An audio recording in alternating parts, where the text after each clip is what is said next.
자, 어, 또 이어나가겠습니다.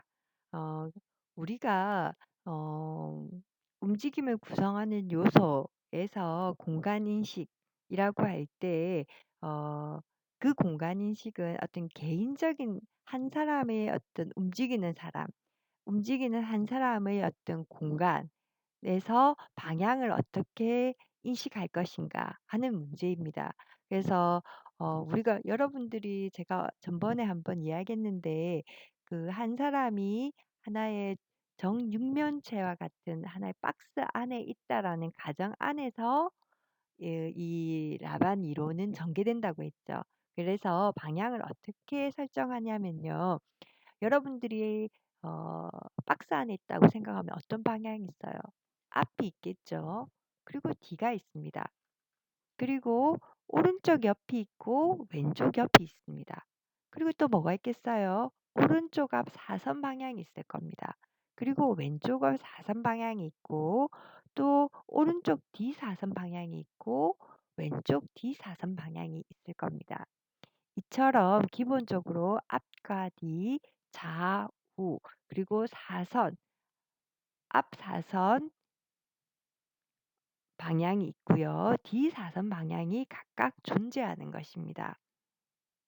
이것이 기본적인 개인 공간의 방향이라고 합니다. 자, 움직임을 구성하는 요소와 무용 교육 프로그램을 그 상관관계에 대해서 한번 논의해 보도록 하겠습니다. 그 만약 여러분들에게 제가 이 움직임을 구성하는 네 가지 요소 중에 신체와 공간 인식이 움직임을 만들어내고 정확하게 만들어내고 구현하는 데 가장 어떤 중요한 부분들이다라는 이야기를 앞서 했습니다. 그러니까 움직임을 잘 만들어내려면 신체에 대한 인식이 있어야 되고 또한 공간에 대한 즉 방향에 대한 정확한 인식이 있어야 된다라는 이야기를 앞서 했었습니다. 그렇다면 이것과 연계해서 어떻게 무용 교육 프로그램을 만들 것인가 하는 문제입니다. 먼저 신체 인식을 위한 무용 교육 프로그램 개발은 다음 네 가지 정도로 한번 해볼 수 있습니다. 첫 번째는 여러분과 앞서 신체 부위에 대해서 이야기를 했죠. 가장 기본적으로 이야기하는 것이 척추가 있었고 그리고 허리가 있었습니다. 그리고 그다음 뭐가 있었죠? 골반과 허리. 우리가 흔히 골반이라고 이야기하는 부위 있죠. 이 부위를 허리 골반대라고 이야기했었습니다. 허리 골반대를 구성하는 것은 허리와 골반이죠. 그리고 또 뭐가 있었어요? 어깨 골반대를 구성하는 것은 쇄골과 그리고 견갑골과 팔이 있었죠. 그리고 또 뭐가 있었습니까? 그다음에 가슴 부위. 중심 이동을 할 때 이 가슴 부위가 굉장히 중요하다고 했죠. 가슴 부위. 그리고 또 뭐가 있어요? 팔다리라고 하는 사지가 있고요. 그다음에 팔 안에는 보다 구체적으로 팔꿈치와 손목과 손이 있다고 했습니다. 그리고 다리는 어떻게 돼 있어요? 무릎이 있고 발목이 있고 발이 있고 발가락이 있다고 했습니다. 이러한 신체 부위를 우리가 익히 알고 있는 노래에 맞추어서 노래하기를 시킬 수가 있습니다. 가령 나비야 나비야 이리 날아오너라라는 이 노래에 맞춰서 뭐 허리야 허리야 내지는 저보다 여러분들이 더 많은 아이디어가 있을 건데 하여튼 다양한 노래에다가 신체 부위에 관한 그 부위를 막 열거하면서 아이들에게 노래하게 합니다. 또는 어른들에게 노래하게 합니다. 그리고 노래하면서 그 부위를 막 이렇게 가리키면서 움직입니다. 율동을 합니다. 이것이 혼자 하기에는 다섯 벌쯤 하고요. 그룹을 지어서 애들하고 같이 노래를 부르면서 아니면 뭐 간단한 게 그냥 리듬을 만들어서 가슴, 가슴, 가슴, 엉덩이, 엉덩이, 엉덩이, 그다음에 뭐 팔꿈치, 팔꿈치, 팔꿈치 이렇게 간단한 리듬의 노래처럼 간단한 리듬에 맞춰서 신체 여러 부위를 부르면서 아이들과 함께 그룹을 지어서 원을 그리면서 빙글빙글 돌면서 자기의 신체 부위를 가리키면서 움직이게 하는 것. 이것은 실제로 미국에서 유아 교육을 할 때 이러한 방식을 많이 사용하고 있습니다. 또 두 번째는 뭐 각종 동요를 부르면서 어 한 사람은, 그러니까 파트너를 지어서 한 명은 그거 노래를 부르고 있고요. 뭐 동요도 좋고 유행가도 좋고 노래를 부르고 있고, 한 명은 특정한 신체 부위를 이렇게 움직입니다.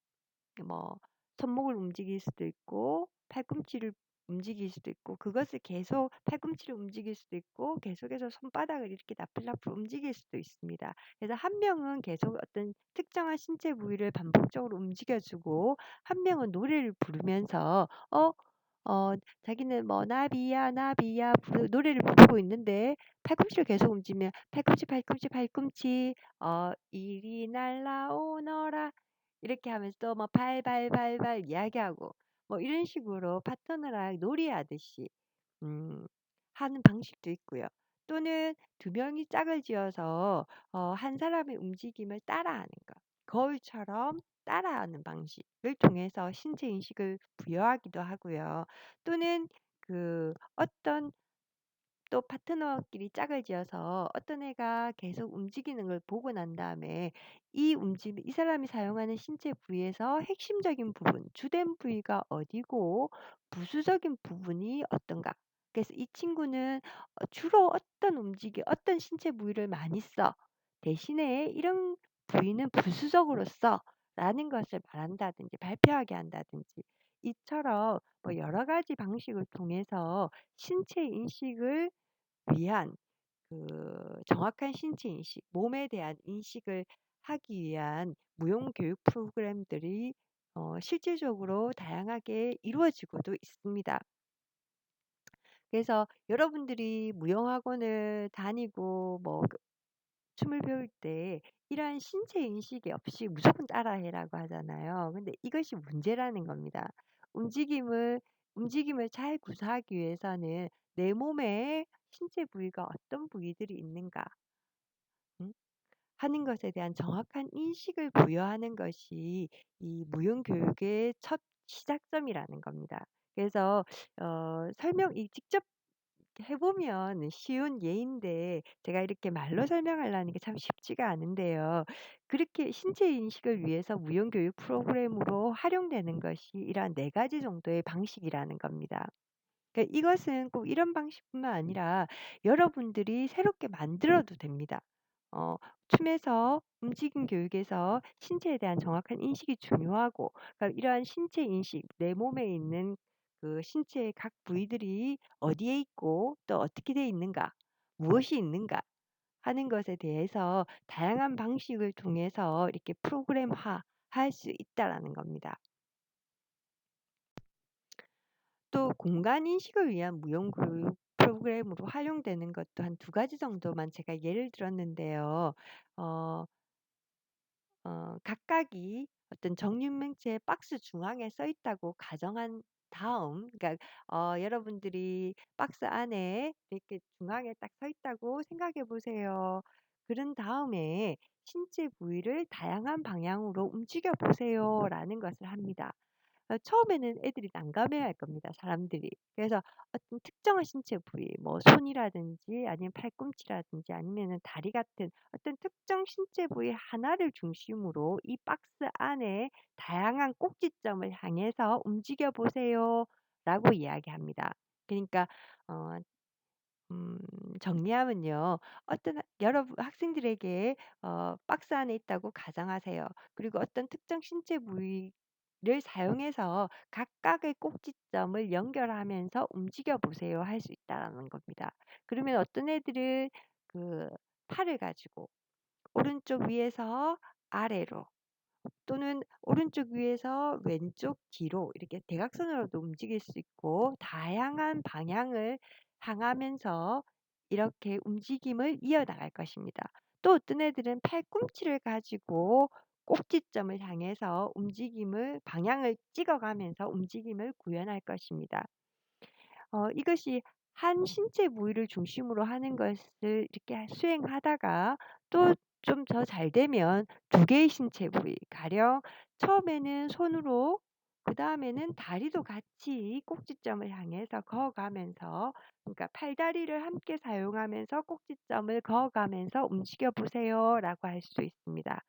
또는 뭐 더 잘 되면 3개 이상의 신체 부위를 이용해서 각각의 꼭지점을 향해서 "움직여 보세요."도 가능합니다. 이것은 실질적으로 즉흥 improvisation이라고 해서 현대무용하는 사람들이 그 즉흥 수업에서도 굉장히 많이 활용되고 유아무용이나 아니면 다양한 형태의 무용 교육에서 실질적으로 활용되는 방식입니다. 이거 말고 또 다른 것도 있겠죠. 정육면체 안에 서 있는 것이 아니라 바닥에 완전히 누워 있다고 생각하세요.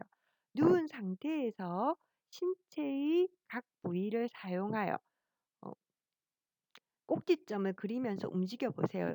되겠죠. 아까는 서서 있다면 이번엔 누워서 특정 처음에는 앞서의 경우와 똑같이 한 신체 부위 팔만 가지고도 이렇게 꼭지점을 향해서 뭔가를 만들어 나갈 수 있겠죠.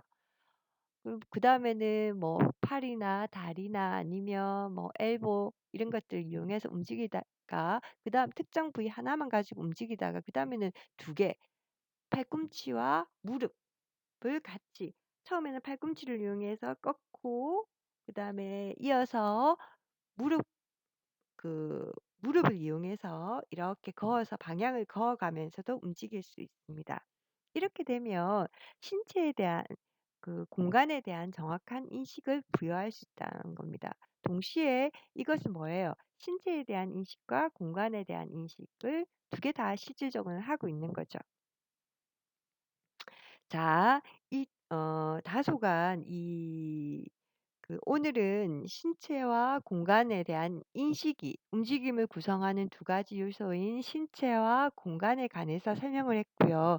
이 두 가지 요소에 대한 정확한 인식이 중요하다라는 이야기를 또한 했습니다. 그리고 이러한 것을 신체 인식이나 공간 인식을 시키기 위한 무용 교육 프로그램을 개발한다고 할 때 예를 들 수 있는 방법을 한 몇 가지 정도를 예시해 보았습니다. 뒷부분이 다소간 좀 산만하고 제가 적절히 설명을 했나 싶기도 한데 질문 사항이 있으신 분들은 언제든 뭐 저에게 다양한 방식을 통해서 뭐 과제 제출할 때든 특히 과제 제출하실 때 이해가 안 가시는 부분이 있으면 질의를 해 주시면 제가 거기에 대해서 답변하도록 하겠습니다. 오늘 수업은 여기까지입니다. 수고 많으셨습니다.